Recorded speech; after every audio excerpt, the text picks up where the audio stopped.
So hi everyone, welcome to AK Academy once again. So in this particular lecture, we are going to solve the general organic chemistry questions from CSIR NET 2014 to 2016, right? Already we have completed from 2011 to 2013. If you haven't watched that video, so you can check in I button or just go in the description box and check the general organic chemistry playlist. There I have explained all the topics regarding the general organic chemistry, and also we are solving previous year question series, right? And to get the more videos, you can subscribe to our channel, and if you like this video, so please hit the like button and share with your friends so that it can reach with the maximum people and maximum people can get benefited, right?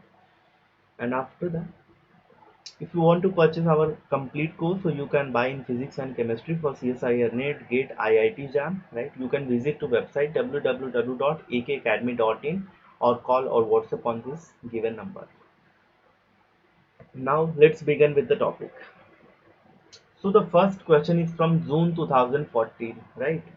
And in this question, we are going to see the correct order of basicity of the following anions is, right? And now how you will solve this question, let's see.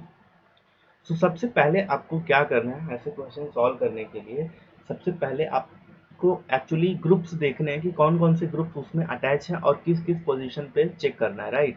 अगर आप check करो तो यहाँ पे actually basic का मतलब क्या हुआ? बेसिक का मतलब वही होता है कि जो इलेक्ट्रॉन को डोनेट कर सके, राइट? तो यहाँ पे एक्चुअली इलेक्ट्रॉन को कौन डोनेट कर सकता है? या तो रिंग कर सकती है या O माइनस कर सकता है, right? Only two things can donate electron over here. So O minus will donate electron more effectively, right? Because क्या होगा कि ये O minus जो है इसको रिंग से भी सपोर्ट मिल रहा है, right? And this is the only negative charge which can be send to the next और which can accept the proton. ये पहले प्रोटॉन को एक्सेप्ट करेगा, राइट? ये इसका डेफिनेशन भी यही है, राइट? वो प्रोटॉन को भी एक्सेप्ट करे, राइट? तो इसके दोनों डेफिनेशन के हिसाब से अगर आप चेक करो तो this O minus is going to either accept the proton or going to donate the electron, right? Next अब आप चेक करो यहाँ पे NO2 ग्रुप लगा हुआ है. नाउ NO2 ग्रुप क्या करता है? NO2 ग्रुप के पास अगर आप वीडियो देखे हो पूरा तो आपको पता होगा कि NO2 group has -I and -M effect, right? ये दोनों ही इफेक्ट शो करता है, ठीक है? अब अगर आप चेक करो इस फर्स्ट वाले में और सेकेंड वाले में और थर्ड वाले में, तो आपको ऑप्शन क्या मिलने वाला है? सबसे पहले अगर आप चेक करो कि यहाँ पे बेसिसिटी की बात करें तो कौन सबसे ज़्यादा मैक्सिमम बेसिक होगा, राइट? तो अगर आप चेक करो सेकेंड और थर्ड में कौन सा ज़्यादा बेसिक होने वाला है? देखो इसके लिए कैसे करेंगे कि O माइनस अगर ये इलेक्ट्रॉन इसके इलेक्ट्रॉन को अगर कोई दूसरा ग्रुप एक्सेप्ट कर लेता है तो उस केस में क्या होगा कि यहाँ पे ये नेगेटिव चार्ज बाहर नहीं जा पाएगा, राइट? यहाँ पे इलेक्ट्रॉन डेंसिटी कम हो जाएगी. तो अगर आप चेक करो तो इसके केस में क्या हो रहा है? अगर फर्स्ट के केस में अगर आप देखो तो O माइनस का जैसे इलेक्ट्रॉन आएगा this is going to be on this position, right? और NO2 यहाँ पे ऑलरेडी प्रेजेंट है and this is at the ortho position और ऑर्थो पोजीशन पे -I और -M NO2 का बहुत ही इफेक्टिवली काम कर रहा है वो माइनस के लिए. सो जो फर्स्ट वाला होगा this is going to be least basic, right? So this is the least basic. तो ये लीस्ट हो गया, ठीक है? अब आप ऑप्शन एलिमिनेट करना देखो कि बी हम आराम से एलिमिनेट कर सकते हैं और सी हम आराम से एलिमिनेट कर सकते हैं बिकॉज ये दोनों में फर्स्ट जो है वो लास्ट नहीं है. अब हमको कंपैरिजन करना है सेकेंड और थर्ड के बीच में. अगर आप सेकेंड और थर्ड के बीच में कंपैरिजन करो तो ये O माइनस क्या है? This O minus shows +M and +I effect, right? तो ये +M और +I इफेक्ट को शो करता है. तो इसका जब नेगेटिव चार्ज यहाँ पे आएगा तो ये डिलोकलाइज होकर ये नेगेटिव चार्ज को फिर से NO2 यहाँ पे पैरा पोजीशन पे एक्सेप्ट कर लेगा, राइट? तो इसकी वजह से इलेक्ट्रॉन डेंसिटी फिर से O माइनस पे कम हो जाएगी. तो इस पे जब फिर से कम हो रही है, जबकि सेकेंड में अगर आप चेक करो तो सेकेंड के केस में ऐसा नहीं हो रहा है बिल्कुल भी. सेकेंड के केस में अगर आप देखोगे तो मेटा पोजीशन पे NO2 इसके इलेक्ट्रॉन डेंसिटी को ज़्यादा इफेक्टिवली अपनी तरफ नहीं खींच पा रहा है, राइट? तो क्योंकि यहाँ पे केवल और केवल इसका O minus because this is +M, तो +M की वजह से क्या हो रहा है? ऑर्थो पैरा डायरेक्टिंग ग्रुप हो गया तो इसकी इलेक्ट्रॉन डेंसिटी ऑर्थो और पैरा पोजीशन पे ही ज़्यादा होगी, ठीक? तो जिसकी वजह से NO2 इसके इलेक्ट्रॉन को विड्रॉ नहीं कर पा रहा है. So in between second and third this third is going to be least basic, मतलब इन दोनों के कंपैरिजन में ये कम होगा. तो हमारा ऑप्शन क्या होगा? सेकेंड होगा, फिर थर्ड आएगा एंड फिर एंड फिर आएगा फर्स्ट, राइट, बिकॉज सेकेंड जो होगा this is going to be most basic among these all, right? I hope this is clear. If this is not clear to you, you can watch the complete GOC playlist. तो वहाँ पे आपको सारी चीजें एकदम अच्छे से बेस्ट एक्सप्लेनेशन के साथ और बेस्ट एग्जाम्पल्स के साथ डिस्कस की गई है और हर चीज डिटेल में है और पूरा कंप्लीट है, right? So you can watch that. After that, you will definitely able to solve most of the question from general organic chemistry. Now let's see the next question. Next question is from December 2014 and this is for the anti-aromaticity, right? The compound that is anti-aromatic. अब anti-aromatic क्या होते हैं? Anti-aromatic के लिए पहली जो चीज है प्लेनार तो होना ही चाहिए, right? Planarity should be there. फिर sp2 hybridization, planarity sp2 hybridization same ही थिंग हो गया, right? अब फिर क्या होना चाहिए? सिस्टम शुड बी साइक्लिक होना चाहिए और most important condition 4 pi electrons होने चाहिए, 4n पाई, राइट, 4n पाई, ठीक। अब देखो अगर आप इसके केस में चेक करो तो this is not at all planar, this is not planar, right. इसके केस में अगर आप बात करो, अगर हम इसके चार्ज सेपरेशन कर दें तो यहाँ पे आ जाएगा O minus and this is going to be plus, so definitely this is going to be aromatic, right, ये एरोमेटिक हो जाएगा। तो ये तीनों ऑप्शन एलिमिनेट हो गए, बट फर्स्ट ऑप्शन अगर बचा है तो ये क्यों हो रहा है ये भी हमको जानना जरूरी है कि why this is aromatic in nature. तो बोरॉन क्या होता है कि boron after formation of these three bond, अगर ये तीन बॉन्ड जब बना लेता है तो इसके बाद क्या होता है, इसके अंदर इसके पास वैकेंट ऑर्बिटल्स होते हैं। जब इसके पास वैकेंट ऑर्बिटल्स हैं जबकि इलेक्ट्रॉन नहीं है बोरॉन के पास, ये चीज ध्यान रखना कि बोरॉन के पास क्या होता है, वैकेंट ऑर्बिटल होते हैं। बोरॉन 5 क्या होगा, 1s2 2s2 2p1, राइट। तो इसके पास p वैकेंट ऑर्बिटल है, तो जिसमें ये जो चार इलेक्ट्रॉन है, चार pi electron, they can definitely यहाँ पे रेजोनेंस के अंदर वो जा सकते हैं और यहाँ पे कंप्लीटली कॉन्जुगेशन मेंटेन रहेगा। और बिकॉज इसमें 4 पाई इलेक्ट्रॉन्स हैं तो जिसकी वजह से this is going to be anti aromatic in nature, right. So this first is the correct option. Now let's see the next question. Next question, they are asking the increasing order of pKa values for three circled hydrogens in the following compound is, right। अब यहाँ पे तीनों hydrogen आपको दिए हुए हैं तो आपको फाइंड आउट करना है pKa वैल्यू। अब देखो pKa वैल्यू अगर हम एसिडिटी से बात करें तो p के वैल्यू जितना कम रहेगा, एसिडिटी एसिडिटी क्या रहेगी, उतना ही ज्यादा रहेगी, right. High acidity low pKa and high Ka जितना ज्यादा होगा एसिडिटी उतनी ही ज्यादा होगी और pKa उतना ही कम होगा, because that is the negative logarithm, right. So now let's see इन तीनों में क्या होगा। सबसे पहले अगर हम बात करें कि यहाँ पे अगर आप इसकी एसिडिटी की बात करें स्पेशली, तो आप हाइड्रोजन को निकाल दीजिए और हाइड्रोजन को निकालने के बाद आप चेक करो कि किसका कॉन्जुगेट बेस ज्यादा स्टेबल है, राइट। तो मैं इसी स्ट्रक्चर में ही हाइड्रोजन निकाल देता हूँ ताकि टाइम बच जाएगा थोड़ा, ठीक है। आप एज्यूम करिए कि हाइड्रोजन नहीं है यहाँ पे, अब यहाँ पे नेगेटिव चार्ज आ गया, यहाँ पे नेगेटिव चार्ज आ गया और यहाँ पे नेगेटिव चार्ज आ गया, ठीक है। Hydrogen is not there, right, इसमें भी हाइड्रोजन नहीं है, हर जगह नेगेटिव चार्ज है। Now because this is what, this is vinylic carbanion, right, vinylic carbanion, vinylic carbanion क्या होते हैं, they are लीस्ट स्टेबल। तो सबसे कम स्टेबल ये है, जो सबसे कम स्टेबल होगा उसकी एसिडिटी सबसे कम होगी, बिकॉज हाइड्रोजन के रिमूवल के बाद उसका कॉन्जुगेट बेस ज्यादा स्टेबल होना चाहिए, राइट। तो ये सबसे कम होगा, सो थर्ड जो होगा वो सबसे लास्ट में आएगा। मतलब ये क्या होगा, this is going to be least acidic, this is going to be least acidic. मतलब लीस्ट एसिडिक का मतलब क्या हो गया, कम एसिडिक है, मतलब pKa सबसे ज्यादा होगा, राइट। तो ये थर्ड जो है इसका pKa सबसे ज्यादा होगा। अब आप ध्यान से देखिए कि इसमें केवल दो ऑप्शन ऐसे हैं जिनमें थर्ड ऑप्शन जो है that has the maximum, right. तो ये दोनों आप आराम से एलिमिनेट कर सकते हो। अब देखो अगर हम कंपैरिजन करें फर्स्ट और सेकंड के बीच में, तो फर्स्ट और सेकंड के बीच में क्या कंपैरिजन होगा कि यहाँ पे देखो आप, तो ये पॉजिटिव चार्ज होगा एक तरीके से, राइट, बिकॉज यहाँ पे क्या हुआ है, आपको रेजोनेंस हाइब्रिड दिख रहा है, मतलब पॉजिटिव चार्ज यहाँ पे पॉसिबल है, राइट। तो अगर आप देखो तो इसके बीच में maximum number of resonance structures कौन दे सकता है, ऑफ कोर्स ये दे सकता है, बिकॉज Cn से n माइनस पे जाएगा, फिर इधर भी आ सकता है, इधर भी रेजोनेंस में जा सकता है। सो सेकेंड जो होगा, दिस सेकेंड, ये जो सेकेंड आप देख रहे हो, सेकेंड क्या होगा, this is going to be more stable.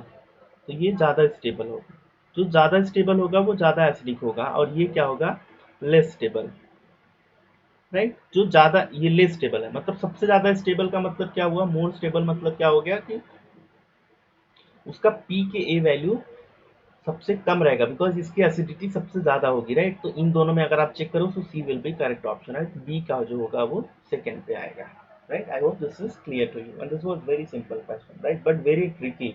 आपको कॉन्सेप्ट पता होना चाहिए। Now let's see the next question. Next question says that the decreasing order of basicity of following compound is. अब ध्यान दो यहाँ पे कि यहाँ पे आपसे बेसिसिटी के बारे में पूछ रहा है कि बेसिक सबसे ज्यादा कौन सा है। पहले अगर आप चारों में चेक करो तो यहाँ पे क्या है, ये दोनों अगर आप देखो तो they both have the maximum number of sp3 hybridized carbon, right. या फिर आप ऐसा समझो एलिफैटिक काइंड ऑफ सिस्टम है। तो अमाइंस की एसिडिटी या बेसिसिटी के बारे में बात करें अगर, तो बेसिसिटी की अगर हम स्पेशली बात करें तो क्या होता है कि अलाइलिक जो होता है, alkyl amines are more basic than aryl, right. ये पहली चीज हो गई कि अगर sp3 हाइब्रिडाइज है तो वो क्या होगा, ज्यादा ही बेसिक होगा, राइट। तो सबसे पहले आप फोर्थ और फर्स्ट को छोड़ दीजिए, राइट। अब आप चेक करिए सेकेंड और थर्ड के बीच में जो दूसरा होता है, दूसरा अगर आप समझो तो मोर एन मतलब मोर नाइट्रोजन मोर बेसिक। अगर आप बताओ आप अब इन दोनों में कौन सा ज्यादा बेसिक होगा, because this has three nitrogen, so that's why this third is going to be more basic, right. तो आप एक ऑप्शन ऐसा देख रहे हो जिसमें ये आपको दिख रहा है। नेक्स्ट आपका आ जाएगा सेकंड, सो थर्ड टू आ गया। अब नाउ बात करते हैं फर्स्ट और फोर्थ के बारे में, राइट। अब फर्स्ट और फोर्थ के बारे में बात करें अगर हम इमिडाजोल और पिरिडीन की बात करें, तो इमिडाजोल और पिरिडीन के केस में क्या होता है, मैं आपको एक चीज बता रहा हूँ। ये ध्यान से आप अपना नोटबुक लेके प्रैक्टिस करना, right, because if we are going to write that structures and all so it is video will be very long, right. तो आप नोटबुक लेके प्रैक्टिस करना और कमेंट सेक्शन में बताना कि आपको समझा या नहीं समझा। अगर नहीं समझा रहेगा so I will try to give you more explanation, right. तो अगर आप पिरिडीन में अगर आप H प्लस ऐड करते हो तो इसके जो रिंग की एरोमेटिसिटी है, आप इसके रेजोनेंस स्ट्रक्चर्स ड्रॉ करना और उसके बाद चेक करना कि if this period sorry if this imidazole, this is not pyridine, this is pyridine, this is pyridine, right. अगर ये इमिडाजोल हाइड्रोजन को एक्सेप्ट करता है यानी H प्लस प्रोटॉन को एक्सेप्ट करता है तो ये एरोमेटिक बना रहता है, this is not going to lose its aromaticity. But if this pyridine accept the H plus, जो aromaticity जो होती है वो aromaticity lose हो जाती है, right? तो आप ही बताइए जब aromaticity lose हो गई तो उसका मतलब क्या हुआ, that is going to be least basic because उसका conjugate acid जो है, कॉन्जुगेट एसिड जो है वो स्टेबल नहीं है, तो अपने स्टेबल फॉर्म से वो नॉन स्टेबल फॉर्म में नहीं जाना चाहिए। बट इसकी केस में एरोमेटिसिटी मेंटेन है, so that's why this first will be the more basic than this fourth one, right. I hope this is clear to you. Now let's go for the next one. Now June 2015 के question, जून 2015 में ये question पूछा गया था कि the correct statement on the effect of addition of aqueous HCl on the equilibrium is, कि हमारे पास अगर आप चेक करो तो यहाँ पे क्या है, ये एसिड ग्रुप है, right, and this is alcohol and this is ester, right. तो एसिड प्लस अल्कोहल मिलके क्या बनाते हैं, ये तो आपको पता ही है, acid plus alcohol goings to form ester, right. ये पहली चीज हो गई। अगर हम फॉरवर्ड रिएक्शन की बात करें तो फॉरवर्ड रिएक्शन जो है वो एस्टरिफिकेशन है। अगर हम reverse reaction in backward reaction की बात करें तो वो क्या है, hydrolysis of ester, right. This is the hydrolysis of ester. तो अगर आप इस केस में चेक करो तो जो एस्टरिफिकेशन है, एस्टरिफिकेशन जो होता है that is most favoured in case of acid only. तो ये जो इसका फॉरवर्ड रिएक्शन होगा वो HCl दिया हुआ है, हमको एसिड दिया हुआ है, जिसकी वजह से एस्टरिफिकेशन जो होता है ये एसिड एसिड के साथ ही फेवरेबल होता है, राइट।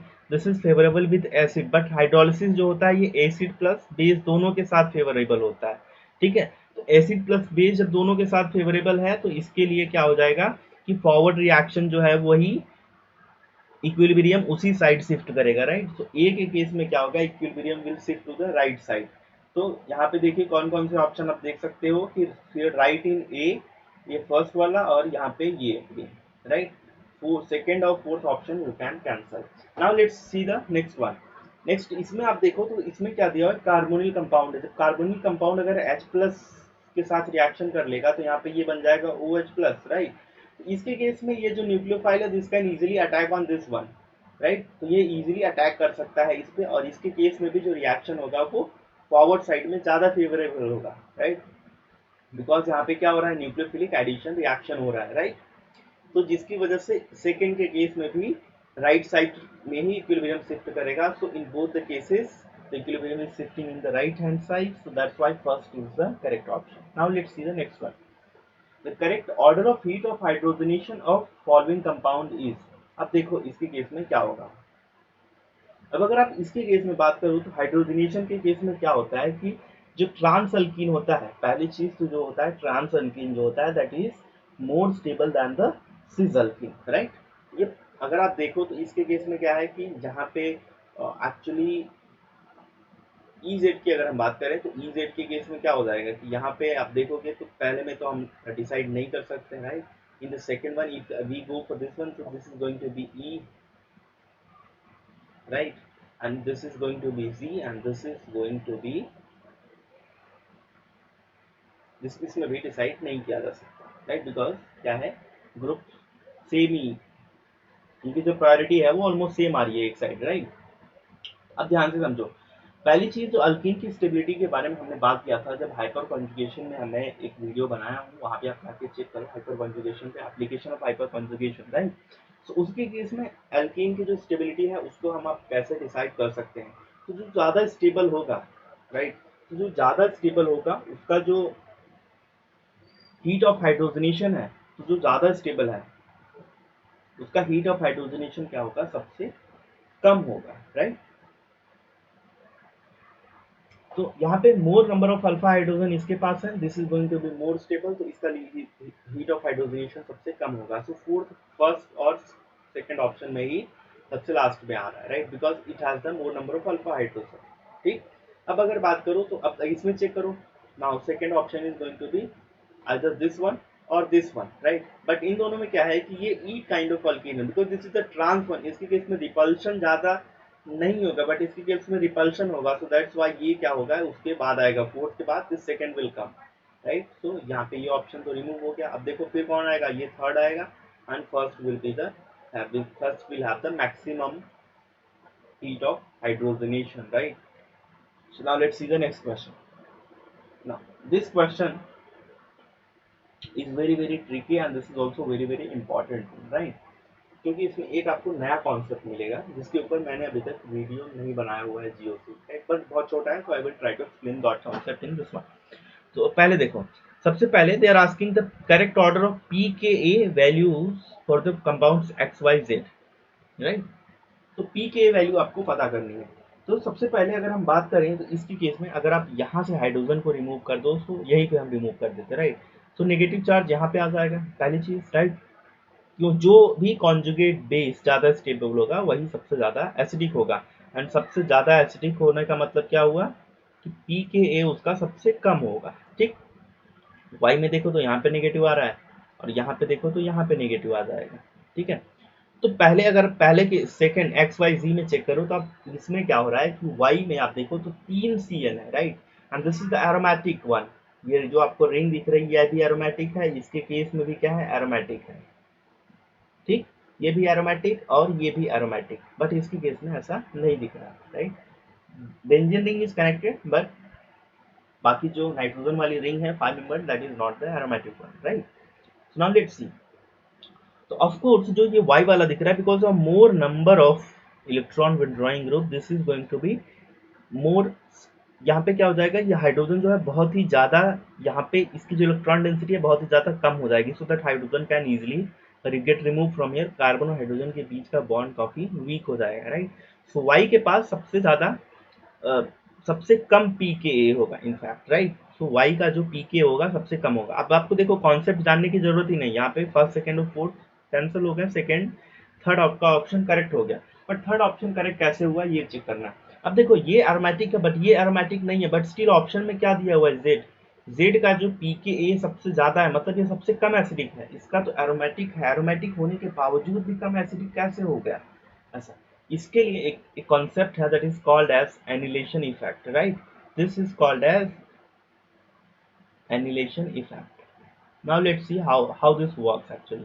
एनिलेशन इफेक्ट का मतलब क्या होता है कि जो भी हमारे पास रिंग है, बेंजीन रिंग है, तो उसके साथ अगर कोई एक दूसरी रिंग फॉर्म हो जाए, कोई छोटी दूसरी रिंग भी उसके साथ कंबाइन होकर फॉर्म हो जाए, दो फ्यूज रिंग मिलके एक रिंग फॉर्म कर ले, so that is basically called as the annulation effect, right. तो उसको आप एनिलेशन इफेक्ट समझो, क्योंकि यहाँ पे देखो ये जो दो बेंजीन रिंग है, this two both benzene rings are actually connected with this 5 membered ring, right.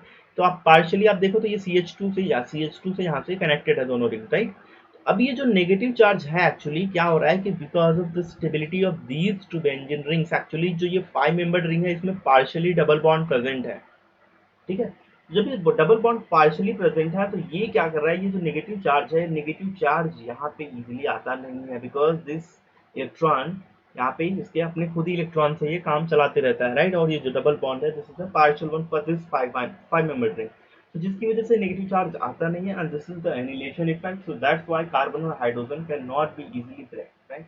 जिसकी वजह से इसकी जो एसिडिटी होती है वो कम हो जाती है, और जिसकी वजह से इसकी एसिडिटी बढ़ जाएगी, बिकॉज यहाँ पे दो OH इसके इलेक्ट्रॉन्स को लेंगे, right. So that is this is the explanation for this one. तो ये जो G होगा यानी Z, इसकी P के A वैल्यू अगर हम बात करें तो P के A वैल्यू इसकी काफी ज्यादा होगी as compare to this one. However, this has the aromatic ring structure, right? So this is because of annihilation effect. I hope this is clear to you. Now let's see the next one. समझा या नहीं समझा आपको concept, आप comment section में comment करके बता सकते हो। अगर आप if you need more concept explanation तो definitely I will comment down in comment section and I will pin that, right. Let's see the next one. The correct order of bond dissociation energies for indicated CH bond in the following compound. अब देखो इसके केस में अगर हम बात करें तो इसके केस में आप इसको कैसे सॉल्व करोगे।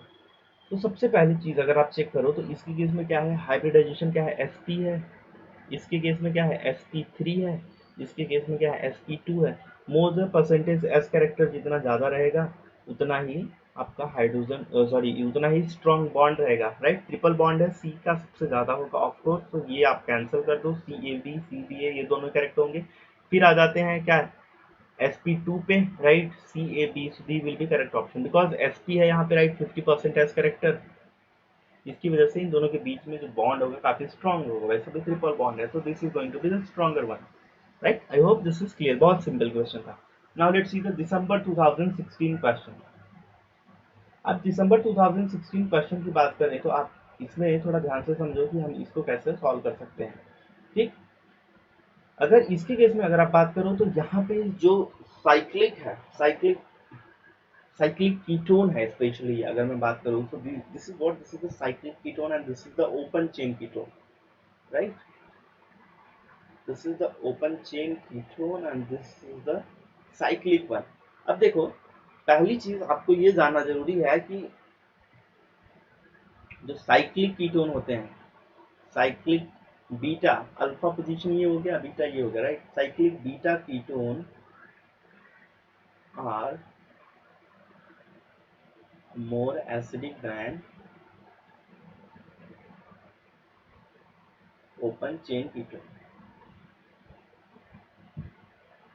ठीक है। पहला पॉइंट आपको ये याद रखना है। अब दूसरा पॉइंट जो है वो आपको ये याद रखना है कि दूसरा पॉइंट ये याद रखना है कि as the ring size decreases acidity increases, right. Ring size जितना छोटा होगा उतनी ज्यादा एसिडिटी होगी। जैसे 3 मेंबर्ड और 4 मेंबर्ड में बात करें तो ये वाला ज्यादा ही एसिडिक है। ये कॉन्सेप्ट आपको जीओसी में एक्सप्लेन किया गया है, राइट। वीडियो पूरा जाके देखो। देखो बेसिक ऑर्गेनिक केमिस्ट्री बहुत ज्यादा, केमिस्ट्री को समझना बहुत ज्यादा जरूरी है, राइट। क्योंकि अगर ये नहीं आएगा तो आप ऑर्गेनिक में आपको reagents, reaction mechanism, reactive intermediate कुछ नहीं समझ में आने वाला। तो GOC is must, however the questions are less, but still without GOC you can not survive in organic chemistry. Keep this words in your mind, right. तो अगर हम बात करें तो देखो 5 मेंबर है, ये क्या 6 मेंबर है, तो of course 5 member will be more acidic in nature, so B जो होगा सबसे ज्यादा ही एसिडिक होगा, तो ये ऑप्शन तो चला गया। अब देखो ए और सी में हमको चेक करना है, साइक्लिक ज्यादा होता है as compare to open chain, तो ए उसके बाद आएगा, so C will be your correct option, right. C सबसे लास्ट में आएगा because that will be the least acidic in nature, right? So that's all for this video, and thank you so much for watching this video. If you like this video, so please hit the like button and share with your friends so that it can reach to the maximum people, right? And please support us, and subscribe this channel so that we can also reach to the maximum subscriber. It takes a lot of efforts to make such kind of videos, and definitely only subscription of yours actually motivate us to make videos, right? इसके लिए आपको subscribe करना बहुत ज़्यादा ज़रूरी है अगर आप बहुत ज़्यादा वीडियोस चाहते हो, क्योंकि यही मोटिवेशन है हमारे लिए, हम नथिंग एल्स, राइट। एंड इसके अलावा एक चीज़ और मैं बता दूं कि क्वांटम एंड थर्मो, ये दोनों के पूरे 10 साल के 2011 से लेकर 2019 यानी 9 साल का पूरा वीडियो लेक्चर यूट्यूब पे है हमारे चैनल पे, आप प्लेलिस्ट में जाके चेक कीजिए। और साथ ही साथ गेट का सेम के 2000 से लेके 2020 तक के यानी 20 साल का पूरा क्वेश्चन सॉल्व कराया गया है। तो आप जाके प्लीज़ चेक करो और चैनल को सब्सक्राइब करो। And thank you so much for watching this video. Have a nice day.